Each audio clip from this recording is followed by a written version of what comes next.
Good evening and welcome to another edition of Ox Sports Unleashed. Welcome to us on this another Thursday night live into your jacuzzis, your garages, your sheds, your living rooms, wherever you are. Thanks for joining us. It's a pleasure to be with you. On a programme tonight that is quite exciting, we've got some really good highlights with Chinner Rugby, our usual Lock, Lyon and Ryde, and Oxford City, and of course Whitley football with their resurgence still doing really well, and we'll have highlights of their encounter at the weekend with some feedback as well. So a programme, looking forward to it. Nice to be back in the chair. It's nice to be back. Did you notice last week when you were pulling a sickie, we had it bang on the hour? Bang on the hour. That's the professionals, you see. Yeah, obviously there is a weakest link somewhere. Goodbye. Yeah. No, all joking aside though, good to have you back, Woodsy, because obviously you spent quite a long time in A&E last week, didn't you? And just the 36 hours. Staring at the four walls and just waiting to be seen. So yeah, Woodsy is back with us. He's not having a shave, as you might have noticed, because he's been told he can't have a shave. No reasons why. Live and kicking. Exactly. So, yes, as Woodsy said, we've got all our regular features. Stay tuned for the Chinner stuff, because it's a really interesting competition between Chinner and Cambridge in the not the Prem Cup, the controversy around both Chinner and Cambridge being essentially excluded from the Premiership Cup, which is, in my opinion, absolutely ridiculous, because crazy. They got into the Championship and because they're deemed not to be big clubs, they weren't allowed in it. So they decided to make up their own competition, and it was brilliant. And there was a big crowd at Kingsley Road last Friday for the first leg, and we'll bring you that a little bit later on. Before that, though, we will have a look back at the weekend's football. Oxford City, they were in action in the FA Trophy in the second round. 5 wins from Wembley, albeit it's the first round for them in the second round. And they were entertaining, aside from the Midlands, FC Calza, and this is how they got on in that FA Trophy match, followed by an interview with the manager, Ross Jenkins.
Ross, a 5-0 victory over Sporting Calter in the FA Trophy. A potential banana skin avoided there. Yeah, 100%. We made sure the boys were fully aware that this is going to be a difficult game. The first part was quite cagey, but we took a bit of time to get into our rhythm, and we needed a bit of a wake-up call with a disallowed goal, so that sort of gave us a little bit of a kick, and after that I thought we were pretty good. We scored 5, could have probably scored a few more. We've had a few good chances that we didn't take, so really pleased with the performance, the goals as well, and definitely a clean sheet.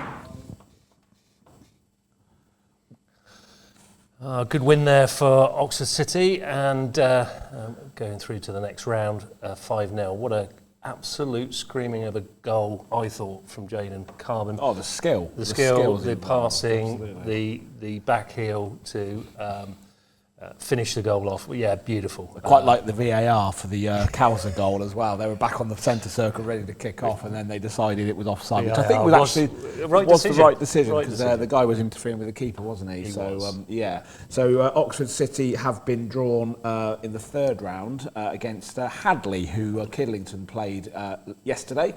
And that will be in a couple of weeks' time. Hadley, 2 divisions below Oxford City again, so similar level to FC Calza. And if they win that, Darryl, they're into the last 32, and then potentially 4 games from Wembley. Who knows? You never know. Never say never, as they say. That's good. That takes us round to our weekly look at all the local results and some action and some interviews, some reaction from the games played last weekend on our normal service of Lock, Lyon and Ryde. Yeah, the roar of the Lion is back. And as I like to call them, Harry, Ron and Hermione. It's Lock, Lyon and Ryde. That's gone over my head. Right, let's have a look at last week's local football action. Starting with Paul Lyon. How did Whitney Town get on the weekend, Paul? Hi, Colin. Kept up our good run. It was County Cup weekend on Saturday, the Charity Cup this time.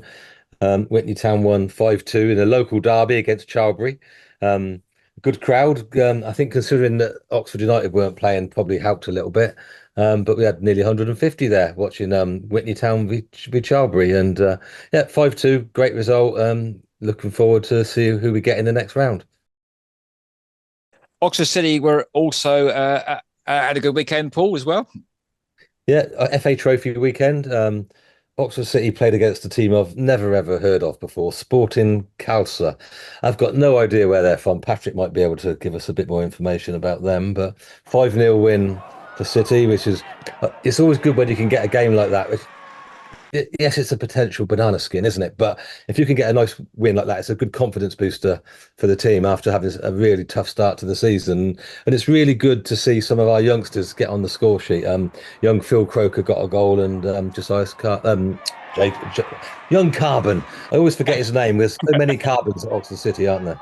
Yeah, there are. We'll pick up on that in a minute. But Patrick, you were at that game, and you got some highlights as well, I think, to introduce. Yeah, I'm sure we've seen the highlights already in the show, but plenty of goals on show on Saturday. And I think there was a few contenders for man of the match, but I think Jaden just about took it on Saturday with, I think, his goal of the game, the 4th goal, where he played an outrageous 1-2 with Corey Andrews, who backheeled it back into his path and scored a ridiculous goal. So I think that's definitely going to be up there for one of the goals of the season. And it's quite a family affair, isn't it, the Carbons at Oxford City, Paul, isn't it? Yeah, we've got Jason Carbon, the uncle, and Josias Carbon, the father, both previously been involved in Oxford City and played for Oxford City. So yeah, I think it's the 3rd Carbon that we've had playing at the club. And you could arguably say that this one is the best of the 3, I think. And he's still only, how old is he? 19? 20. He's still very young, and there's a lot more to come from him, and I'm sure he's going to be featuring in a lot of games this season. Well, Oxford City went on a bit of a goal fest Saturday, Patrick, but by all accounts, Banbury played out a bit of a bored draw at home to Stourbridge. Yeah, I don't think there's much I can add to that, really. I guess Simon Holyhead spoke after the game. It sounded like he thought it was a fairly even game between 2 evenly matched teams, but we'll let him say what he said. He spoke to Dave England from Puritan's Radio after the game. I think it was a very cagey game between two pretty well matched teams. We probably had better situations than them in the first half, and then a sort of half of the second half they had a bit more offensive situations than us. So yeah, look, we knew it was going to be a tough game. They're well drilled. They've got more experience, and they've been together a lot longer as a core unit. But I thought at times it was a bit of a game of chess. Similar systems. They tweaked it in the second half. We tweaked it, and overall, probably the neutral would say it was a fair outcome. So, yeah, we move on. Okay, a better performance from Didcot Town, Patrick, away at Willand Rovers. Yeah, interesting game. It ended up drawing 1-1 there away at Willand Rovers. Match saw both sides reduce to 10 men, actually. Willand, their skipper, got sent off in very early doors for losing his head, I think is probably the best way of saying it. Seemed to get wound up by some Didcot players and decided to swing some punches and everything, so can't really complain about that. But yeah, Didcot took the lead on about a half hour. Didcot were reduced to 10 men in very bizarre fashion, actually. And we'll hear from Jamie Heapy in a moment, who was very frustrated, and I tend to agree with him, actually. It was one of those, it seemed to be about a 50-50, and for some reason decided to send a Didcot player off. But yeah, Willand scored a late equaliser in the 85th minute. So yeah, we'll hear from Jamie Heapy now. He spoke to Daz King at full time. 2 points dropped. Yeah, 2 points dropped. Well, I'll say it. Yeah. For me, you're robbed 2 points. Yeah, the red card. The red card's a shock. Yeah. You know, for me, they both had their feet up, and Owen won the ball, and I thought he was giving the free kick for us. Yeah. And then when all the lads were going over there, because Owen was just like had his head in his hands, I thought the worst then. So I said he's going to send him off, and he did. Yeah. And a red card, nowhere near. I mean, he's got to the ball first. So, fair enough, they're both feet up. He's won the ball clearly. Yeah.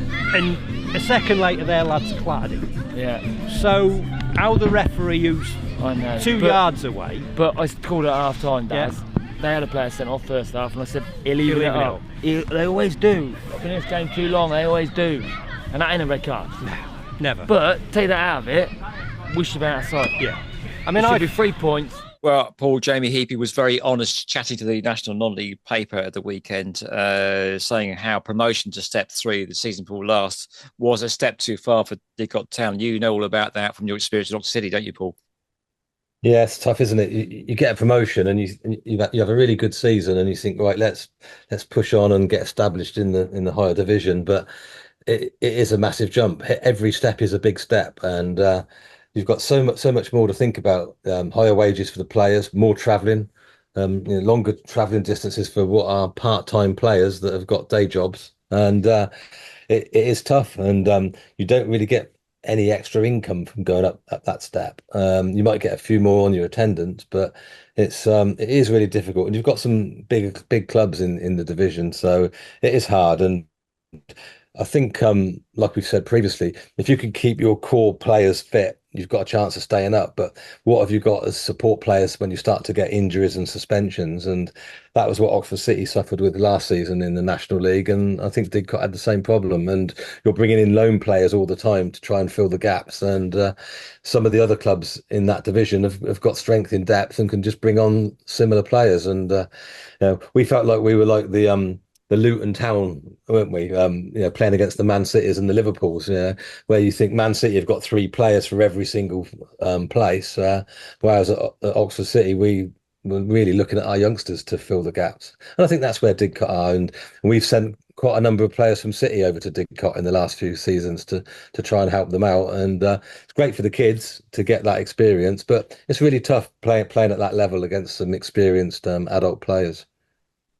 Okay, Patrick, take us through what happened with the rest of our local teams, please, last weekend. Patrick Lock. Yeah, we'll start with Kidlington in the Southern League Division 1 Central, and they picked up a big win, actually, against Enfield. They beat them 3-1 at Yarnton Road. Pofel Raposo scored twice, and Charlie Bacon just talking about Oxford City loanees a minute ago, and he's a player who's been in the City Academy recently. He scored as well to see them climb 2 points off the safety now from the relegation zone. So big win for them. Craig Mackay, the manager, was delighted. Unsurprisingly, he spoke to the Kidlington media team after the game. Between the staff and I, we spoke about a tactical change, but actually they obviously went 3-5-2. But I actually thought where we were 4-3-3, our front three was lending itself to that dropping into a 5 and going 4-5-1 in possession. But yet we still did a good job of, we thought in the build up to this game about pressing them high in terms of making sure we could get some joy from that, and we did really first half, and we wanted to keep doing that. So the lads made really good decisions about almost doing half and half jobs where they could drop into a 5 or still go and press when the triggers were correct, and they did that really well. But yeah. However, Northfleet's troubles continued actually on Saturday. They suffered a heavy 4-0 defeat away at Ware. They stayed bottom of the table. Tame did technically drop a couple of places, but they didn't play. So actually, it got a game in hand, and results vaguely went their way. So if they can win their game in hand, would go into the playoff spots. So some big games coming up for them. Ardley United picked up a big win in the Combined Counties Premier North. They beat Hollyport 2-1 at home. Lewis Gabardon gave them an early lead before Anaclet Adiombo made it 2 before half-time. Hollyport did get one back before half-time, but a goalless second half saw them hold on for a win. Mark Massingham, he was delighted as well with his team's performance, executing game plan perfectly, he said, and here's what he said to their media team at full-time. Yeah, it was a very good game. Both teams, to be fair, if you watched it, you paid money for it, you'd be happy with that today. We had a game plan. We said at half time we did the game plan really, really well. We switched off once in the whole first half and they did punish us, but they're above us in the league, they're in the playoff places, they're a good team, and I thought first half we were really at it, executed it really well. Me and Jules and Els have been asking for the last 3 or 4 games just to get back to being hungry, just back to being a little bit nasty in a good way to get the ball back, and we were really, really good. Shape today, good. And 2 good goals, Knock was unlucky with a free kick, but Gab gambles and then Cletty gambles and does what he's done for 25 years. So, we have been doing that for a period of the season and it's slowly coming back, and I think the boys got the reward for the hard work. Elsewhere in that division, it was defeats from Milton United and Wallingford and Crowmarsh. They suffered defeats at Egham Town and Amersham, respectively. While in the United Counties League, Easington's second match in 2 weekends against Histon saw them defeated 2-1 this weekend. In Lennox Division 1, Wantage Town kept up their good form. They won 3-2 against Bewdley Town. Steve Robertson was on the score sheet again, and Callum Crook scored a brace. Those two scoring lots of goals for Wantage at the moment, so they secured maximum points at home. Elsewhere, there's a huge win for Carterton. They won 4-0 at home to Newent Town to try and see their way up the table, as they're struggling a little bit at the moment. So that's a good win for them. And Aaron Woodley and Joe Green both scored for Abingdon United to see them to a 2-1 away win at FC Stratford. However, there were defeats for Kidlington Reserves and Clanfield in Step 6, and that wraps up Saturday's action. On Sunday, 2 defeats in a row actually for Oxford United women. They fell to a 4-2 defeat away at Ipswich Town. They remain third in the division at the moment, but played the top 2 teams in the last couple of weeks. So tough couple of games there. So hopefully we can start picking up some points in next weeks. Abingdon United women, they were defeated on penalties in the Barks and Bucks Cup against Reading FC Community Trust. That was goalless after 90 minutes, and then it went straight to penalties. But Oxford City women were victors to see them go top of the Southern Region Women's Football League Premier. They came from behind to beat AFC Portchester. Isabel Bradley scored a leveller on 28 minutes before something of a free cone goal a few minutes later. Supposedly a defender lobbing their own keeper saw City to the 3 points there to see them go top of the league. So that's what's happened this weekend, Colin. Thank you very much indeed, Patrick Lock. And Paul Lyon, remind us where and when Whitley Town are playing this weekend. It's another home game, Colin. We've had quite a number of home games all in a row now. We're playing East Oxford at home, 2 o'clock at Station Lane. I'm looking forward to another big crowd, and we need 3 points badly to get back up into the top 2. Thanks a lot, Paul and Patrick Lock. Back to the main studio now for much more Oxford Sports Unleashed. There we go. Great roundup of last weekend's fixtures with what I thought was Harry, Ron and Hermione. It was probably more like Lock, Ryde and Max Headroom. But well done to the 3 guys there for an excellent roundup. It was very good. Good point at this stage to say if you can send us any clips of any game that you watch, any sport that you're supporting, please do send it to us here at Ox Sports Unleashed. Our email address, it's on the screen there for you. It's oxsportsunleashed@gmail.com. That's oxsportsunleashed@gmail.com. Anything, any funny things, something that happens in the supporting arena, in the stadium, whatever it might be, send it to us, especially as we're coming up to Christmas. That would be good to have some funny clips for our Christmas edition. So please send it to us. And like I say, anybody who wants to get involved, be a producer, sit in this chair and present, again, please get in contact with oxsportsunleashed@gmail.com. We would be pleased to hear from you. I reckon Paul needs to stick 50p in his internet meter, doesn't he? It was a little bit slow at times, Paul. I'll tell you what, some of the footage on that Lock, Lyon and Ryde this week, there was a bit of feistiness going on, wasn't there? Didcot Town's game down at Willand Rovers. I think there was a bit of a headbutt in there by the looks of it. That was an interesting game to referee, no doubt. Right, we're staying with football, and as you know, we're featuring regularly this season the resurgence of Witney Town Football Club, their first year back after reforming. They've had a decent start to the season in the Oxfordshire Senior League. They're getting really good crowds as well. They're always getting in excess of 100, 130. And that's actually probably more than they were getting in the back end of their Southern League days. So that's really encouraging.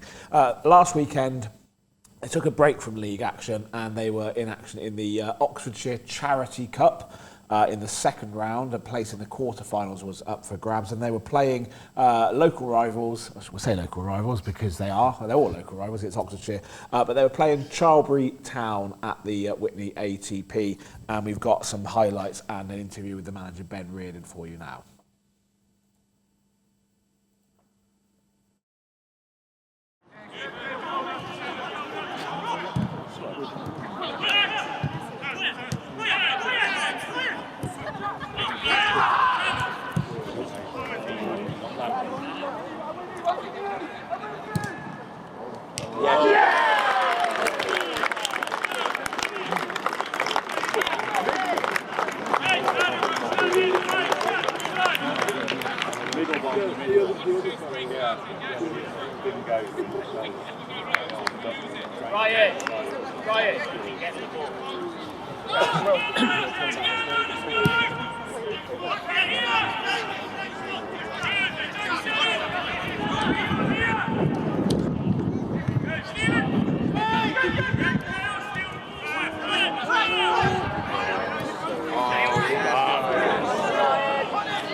No, there must be a hole in it.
Ben, 5-2 home win today.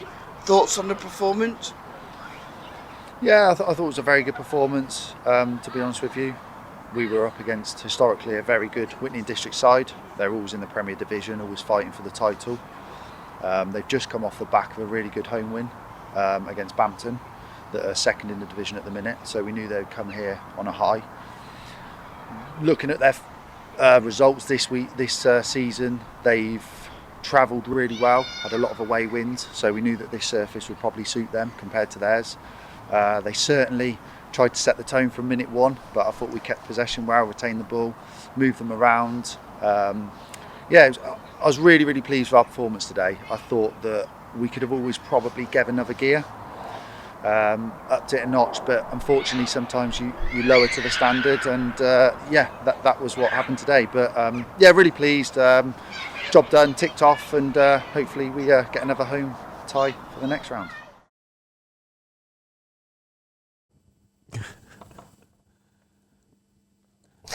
That's Ben Reardon there, reflecting on that 5-2 win over Charlbury Town in the Oxfordshire Charity Cup. They have been drawn against Launton Sports in the quarter-final in a few weeks' time. That'll be a real test because Launton Sports play in the Premier Division of the Oxfordshire Senior League, so that'll be a real test for Whitney and for Ben Reardon. Ben will be with us in the studio 2 weeks today to discuss how the season's gone for them so far. I think he'll be pretty satisfied with how things have gone, second in the table and doing really well. Quite interesting, what he said on Lock, Lyon and Ryde with his support, and thanking the support. But we were just saying off air that, they're getting the support and some of the opposition of having, crowds of a lot more than they would get normally. So it's absolutely, quite nice, it's brilliant. Speaking of big crowds, nice little segue there. We're going to change codes. We're going to go to Rugby Union now. We mentioned it at the start of the show. Chinner and Cambridge, who were omitted from the Premiership Cup, both play in the Championship, and they're the only two teams in the Championship that were essentially refused entry into the Premiership Cup, so the opportunity to play against, the likes of Northampton or Exeter or Bath, one of those big clubs. It would have been like an FA Cup third round tie for them, but the powers that be at the RFU decided that wasn't going to happen. Nick Easter, the head coach of Chinner, the director of rugby, got together with his counterpart at Cambridge and came up with a brilliant concept, and we really like this. And they christened it the Not the Prem Cup, and it's going to be a two-legged affair between Chinnor and Cambridge. And the first leg took place this last Friday evening under the lights at Kingsley Road. You and I both know what the atmosphere is like under the lights at Kingsley Road. A big crowd were in attendance, and Chinnor ran out 33-24 winners in the first leg, and we've got some highlights of that first leg for you here.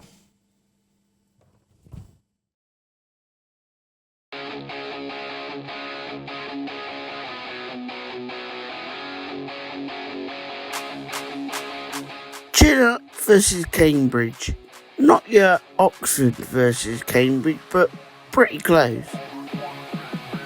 These two clubs were excluded from this year's Premiership Cup because the organisers had opted to go for a 20-team format rather than a 22.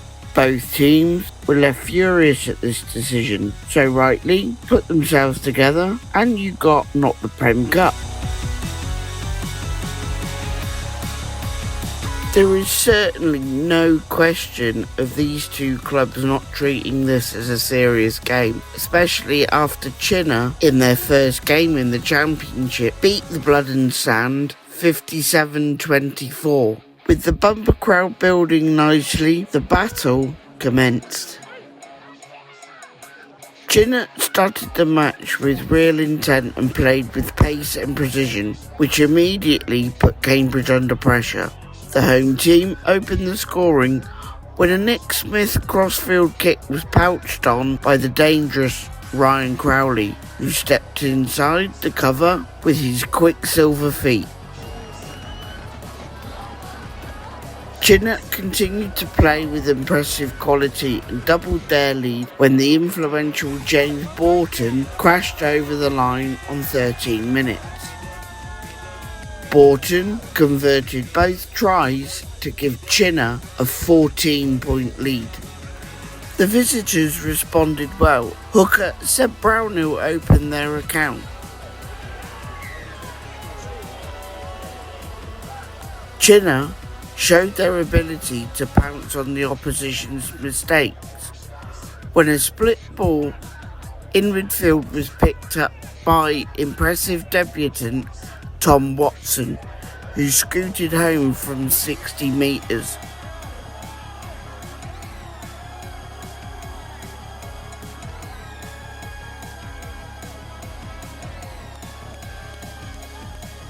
The visitors did narrow the gap at the end of the first period when centre Sam Hanks crashed over under the posts after a sustained pressure and resolute Chinnor defence.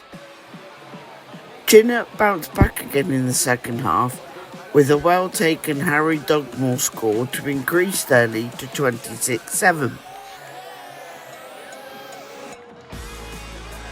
The visitors then had their strongest period of the game as they looked to overtake advantage of Chinnor's indisciplined kick to the corner and rumble over. With two tries on 50 and 59 minutes, this tactic seemed to be working.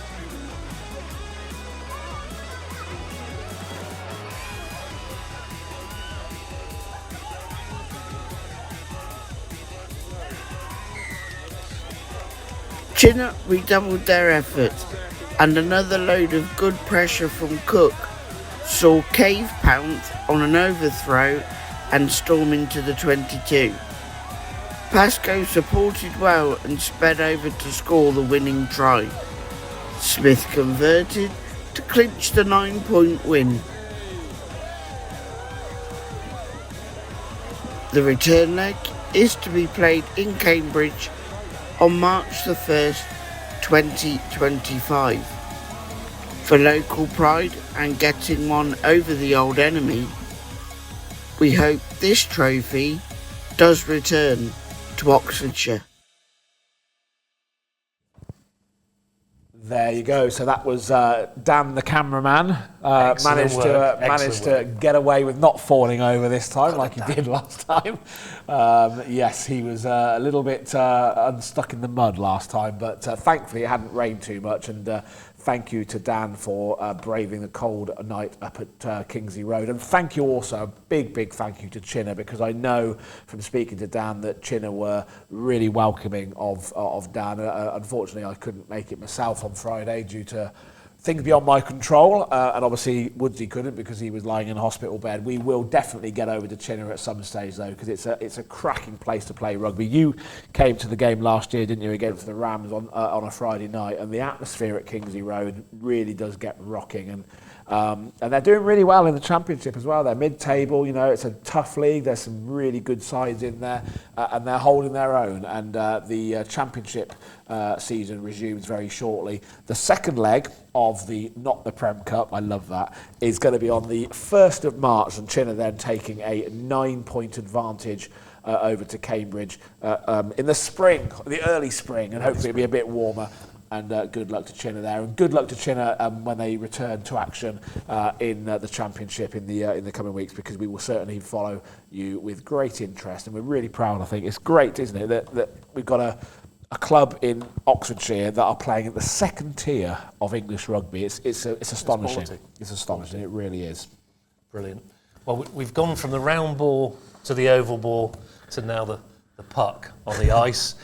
With Oxford City Stars in action last weekend in a quite a close encounter with Solent Devils. Actually, they were 4-1 down going into the third period, and they managed to score 2 late goals through Covey and Peacock, and made it a really tight finish. Solent Devils were a bit worried at some point that they might just pip them at the post, but unfortunately they still ran out 4-3 winners. But again, get down there this weekend. There's more ice hockey on offer. As you can see, on the Sunday, the 24th of November, Oxford City Stars will be playing Milton Keynes Thunder with a face-off of 6:15. So you can see the other junior games there, and the Rising Stars and the Midnight Stars as well. But get along to the Ox Pens if you can. Some great entertainment, some great music, and it's great fun, as I've mentioned many times on this programme. We are so blessed, aren't we, with sport in this county. It's not just the football and the rugby. We've got the ice hockey. We've been to the hockey, of course, and seen some good quality hockey. You've got Thunder Dodge, of course. And the Thunder Dodge are in action on Monday, and we're looking to hopefully get our cameraman down there to get some of the action for that as well, because thank you to Peter Charridge for letting us know about their fixtures. We'll definitely be following that through the season. Absolutely. We'll follow your sport as well. If you have a sport that we're not following, that you think we should, and that you think would be interesting for other people in Oxfordshire to see, as Darryl said earlier, please get in touch with us, because we're very happy to take anything, any sports at all. There's the email address again, oxsportsunleashed@gmail.com. oxsportsunleashed@gmail.com. And as Woodsy said, please send us your clips as well, because without your clips we don't have a show, actually, and we have lots of great goals, but if you're a rugby team and you're filming some tries, send them to us, because we will definitely use them on our show. Definitely some goal of the season contenders this week. 100%, yeah. Jaden Carbon, without a doubt, and I reckon that 5th goal for Whitney was a decent strike as well. Decent strike. Yeah. Right, we're going to go back to football now, because we had some midweek action as well. Oxford City, off the back of that 5-0 win against FC Khalsa on Saturday in the FA Trophy, were back in league action on Tuesday in freezing conditions. They swept the snow off the pitch. I suppose the good thing about having an artificial is they managed to sweep it all off the pitch, and they did manage to get the game in against the Derbyshire side, Alfreton, looking to try and pick up a victory to move themselves up the table. And here are some brief highlights of that game against Alfreton on Tuesday.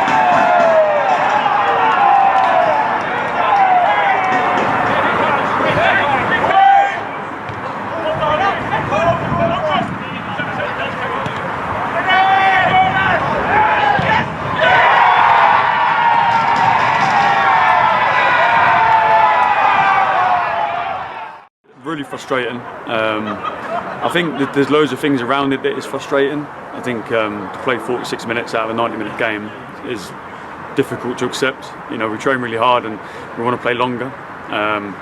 The goals are definitely avoidable, but we knew it was going to be a battle. We knew Alfreton throw the ball in the box, they kick the ball in the box, and they do it well, and they climb the table doing that. They're really effective, but I thought we'd done really well to combat that first half. We took our chance really well, but we definitely knew at half time the job weren't done and the ball was going to come in our box again. So I think when they put Day on, we knew that was the main threat. He's done what he's good at, you know, that's being effective. We need to do better with that, but I think overall for sort of a young 19-year-old to get man of the match, and I think that was based on just heading the ball, because he headed a lot today. So, you know, big credit to Phil stepping in. He had to step into some big shoes because we've lost obviously Jalen and Andre and Kai to international duty. Obviously that's a big blow. We've got to try and fill that gap. The game was going to be a direct game. Obviously when you take a 6'6" centre half out that line, it makes it interesting. But I thought Aaron Drew done well in the middle, and I thought Phil done well, and Jacob at times headed the ball well. So, you know, we can definitely do better, but this game was definitely not one to watch with excitement because it was a bit ugly, shall I say. There you go, that's Ross Jenkins. A bit of a frustrated figure, I think, after that 2-1 defeat against Alfreton. They took the lead as well, and it was all looking good. And at one stage, the table was showing that City were up to 16th place, and then just collapsed again in the second half, unfortunately, and ended up losing 2-1. Their home record is something of a concern in the league. They've only won one game in the league at home all season. Away from home, though, they are flying. They've won their last 3 in a row, which was Warrington, Radcliffe, and then Hereford, which was that brilliant 2-0 win away. So away from home, they're fine, but they just need to turn that home form around, because if they don't, they're going to end up in a bit of a relegation battle, and that's obviously the last thing that we want. Hopefully, they'll turn it around. I'm sure they will. Okay, on to our regular feature now, which is giving you all the results from the weekend that has just gone, and also the midweek results. And this is the football results and the rugby union results. So we'll bring those to you now.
There we go. That's all the results, all the comprehensive roundup of results that we have every week from the football and the rugby union. Again, as we've said previously, if you want your sports covered in the results, we're happy to add them in, but you will need to send them to us if you can, oxsportsunleashed@gmail.com. Right, we're now going to have a look at the league tables and how all the games over the last 7 days has affected the league tables. Oxford United, of course, were without a game this week because of internationals, and so they remain in 16th place, 17 points from their 15 games. They have a tough one this weekend at home to Middlesbrough. Can they move up the table? If they win the game, they could potentially get themselves into the top half if results go their way. Into the Vanarama National League North, and as I said, City at one stage would have been out of that bottom 8, but unfortunately they lost 2-1 to Alfreton, so they still remain just a point above the relegation zone, just 18 points from 17 games. And of those 7 defeats, I think 5 of them have been at home, or certainly 4 of them have been at home. So, they need to turn that around. They are away this weekend. Into the Southern League Premier Division Central, a goalless draw for Banbury on Saturday against Stourbridge sees them still in mid-table. 16 games played and 25 points on the board, but again, it's a really tight league. If you look at the table there, it's 1 point separating sort of half a dozen sides or so. So you never know, a victory on Saturday could propel Banbury up towards those playoff positions. And in Division 1 South, that 1-1 draw, that feisty 1-1 draw for Didcot Town sees them also remaining in mid-table, 22 points from their 16 games so far. Into Division 1 Central, Tame United still doing pretty well, just outside the playoff places, a couple of points and a couple of positions below them, 14 games played, 27 points on the board, so they are still in touch with the top 5. Sadly though, at the bottom of the table, Northley are becoming a little bit cast adrift now. They are bottom with just that 1 win, 5 points only, and the goal difference as well is a bit of a worry for Northley. A goal difference of -33. Kidlington also in the relegation zone there after their heartbreak late 2-1 defeat at home to Hadley last night. Into the FA Women's National League, well, Oxford United still doing pretty well there. They're in 3rd place, just 4 points off top spot. Ipswich Town are top with a couple of games in hand, but United 7 wins and a draw from their 12 games so far. Into the Division 1 southwest of the Women's National League, and Abingdon United sitting in 9th place at the moment with 8 points from their 10 games. And Oxford City, well, they are still doing really, really well in the Southern Regional Women's Football League. Premier Division, they are top of the table, 6 wins now, 19 points so far from their 9 games this season.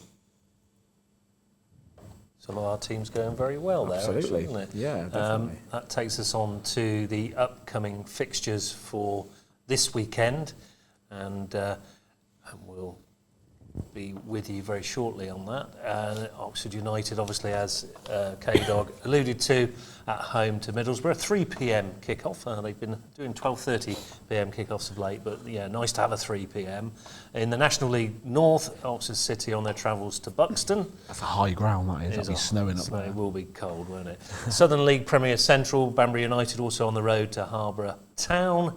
And in Southern League Division 1 South, Didcot Town will be playing Helston Athletic, both 3 o'clock kick-offs. And in the Southern League Division 1 Central, Kidlington, 3 p.m. again at Yarnton Road against Leverstock Green. And Northley also at home against Stockfold at Ensham Park. And Tame United also at home, Meadowview Park, if you can get along. Bit of a local derby there against Aylesbury United, so that will be a classic. So get along to support these teams. They will be pleased to see you at the grounds, that's for sure. That takes us on to another different, more smaller red one. In the middle of November. In the middle of November. But news has come out this week. Oxfordshire cricket, women's cricket, are sort of in an FA Cup style competition. Brilliant. Which is really good news. They will be playing Wiltshire in the first round. I'm just waiting for some more information there. Round 1 is Monday the 5th of May. It is away to Wiltshire, but it's the Vitality T20 Women's County Cup. So it's 37 teams from all 3 tiers, as you can see, played between the 5th and 26th of May. It's a knockout T20 competition. Minimum 2 times tier, 2 times 3 teams guaranteed in quarterfinals. So tier 1 teams enter at round 3. So the great thing about this is they could be playing a team that have got paid professionals. Brilliant. And I think it's long overdue, actually. And I tell you what a tempting finals day if they can get that far to have an opportunity to play at the Taunton the county ground. You've played there. I have played there a number of times. I think we had a drop catch on our intro. No, that was at Tring Park. Oh, was it? Okay. I'll let you off. But so good luck to Oxfordshire women's cricket, because I think that will be an exciting month of May. Absolutely, brilliant. Hopefully the weather is kind, and they can put some results together and get through to playing one of the big counties. It would be fantastic, absolutely brilliant. And that probably takes us to pretty much the end of the show tonight. I hope you've actually enjoyed what we've brought you tonight. There's been some really good action, some really great goals. Action of the rugby was phenomenal as well. Some really close encounters, and loads and loads of sport coming up next week. We will have that triathlon report next week, so looking forward to that. Anything else, Kdog? Yeah, well, we'll have the details hopefully from the Thunder Dodge match that we're talking about up at John Mason School at Abingdon. We'll have our normal roundup of all our local football, and hopefully some good news from some of our local teams. Oxford United back in action against Middlesbrough. That's a tough game, isn't it? Middlesbrough at home at the Castad on Saturday. So if you're at a loose end this weekend, you've seen all the fixtures, we've gone through the fixtures, get yourself down to a game. These clubs, the supporters are the lifeblood of these clubs, and at all levels. But if you want to go and support your local team in the park, or if you want to go and support Tame United, Tame versus Aylesbury, I know there's no love lost between those two sides. So yeah, get yourself down to a game, because it really is.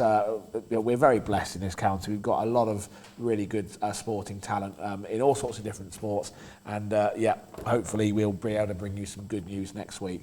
I might even get along to Whitney's game this week. Might even be able to do that. So that was the week that Ian Holloway, Swindon Town's manager, claimed that their training ground was haunted and is in fact affecting their results. And that's why they're rubbish. I think it's just Swindon.